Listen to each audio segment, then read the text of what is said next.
Welcome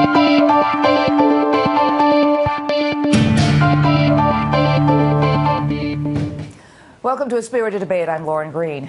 As the United States begins a new round of negotiations with Iran over their disputed nuclear program, the family of the jailed Iranian-American Christian pastor Saeed Abedini is renewing their call for American officials to push the Iranians to release him. And joining us to discuss is American Center for Law and Justice Executive Director Jordan Sekulow. Welcome, Jordan. Thanks, Lauren. Thanks for having me. Well, what is the latest information we have on Pastor Abedini?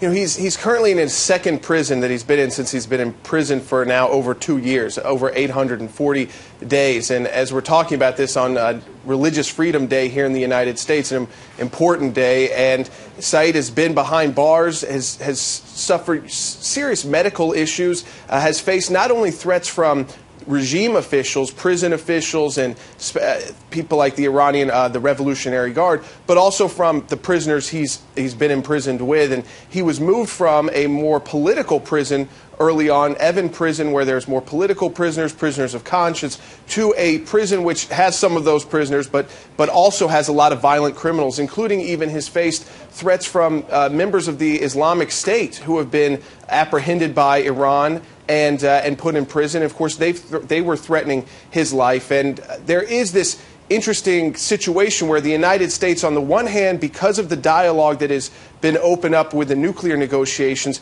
has been able to come in and assist in those tougher times when he's faced those threats or faced specific medical needs.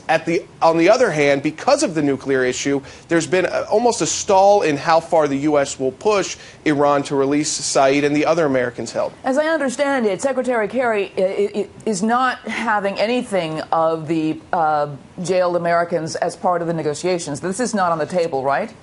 That's right, and the White House cleared that up again yesterday after Secretary Kerry met with his counterpart in Iran, the foreign minister of Iran, Zarif, and he said, though he pushed for the release of the Americans that are being held, there's 3 Americans that are known in prison and 1 who has been missing, that there was no resolution. That's been pretty typical, but that they will not tie this to the nuclear issue. We just believe, on the one hand, yes, we are happy that the United States is now publicly engaging our top officials directly with Iran.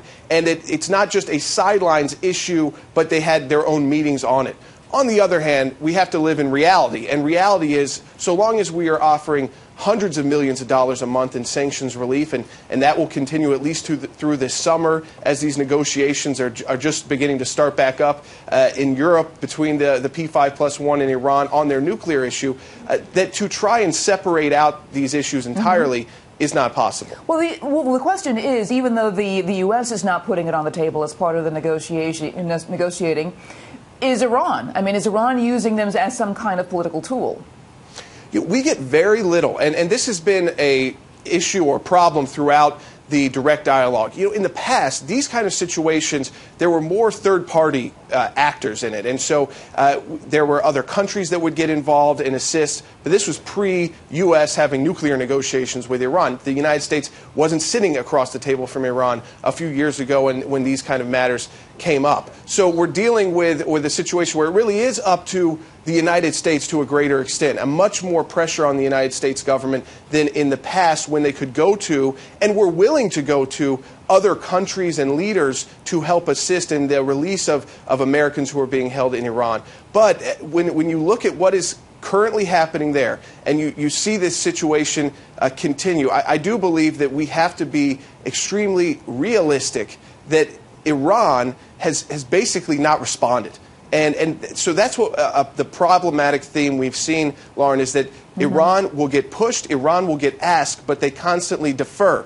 And that is not really an answer to the United States government. And we believe that's unacceptable when these negotiations are ongoing. That how are you going to trust Iran on the bigger issue, which arguably we understand that the nuclear issue is a big issue and has huge implications. How can you trust a government there if they're unwilling to budge on releasing your 4 citizens? Next week, Pastor Abedini's father supposedly will be allowed to visit him on Wednesday on the weekly visiting hours. Do you expect to get what out of that? Well, the weekly visits are very important to us, and we're always very careful Iran has very strict rules, Lauren, on who is allowed to. These are very brief visits, but they are actually able to get eyes on Saeed. So it's been our way of really knowing his current situation, his medical issues, any concerns he has currently, and if there's any communication. You know, when we've been able to release more specific information about threats he's been facing or medical problems, that's the way even we've been able to communicate to our government when they're dealing with Iran. Iran has not allowed other officials from our representatives like the Swiss or any the Red Cross, those kinds of people to visit. So it's the family members, the people who are there who are still, and you know, this is a tough situation for them because you walk into those Iranian prisons, it's you know, constantly they not only persecute the individual but the family as well. So we try to make sure that it's known to an extent, so if anything happened, because this is the communication line, really the remaining communication line with Saeed. All right, I want to thank you so much, Jordan, for giving us that update on Pastor Abedini. Thanks, Lauren. For more on this developing story, you want to stay with FoxNews.com. I'm Lauren Green, and thanks for watching.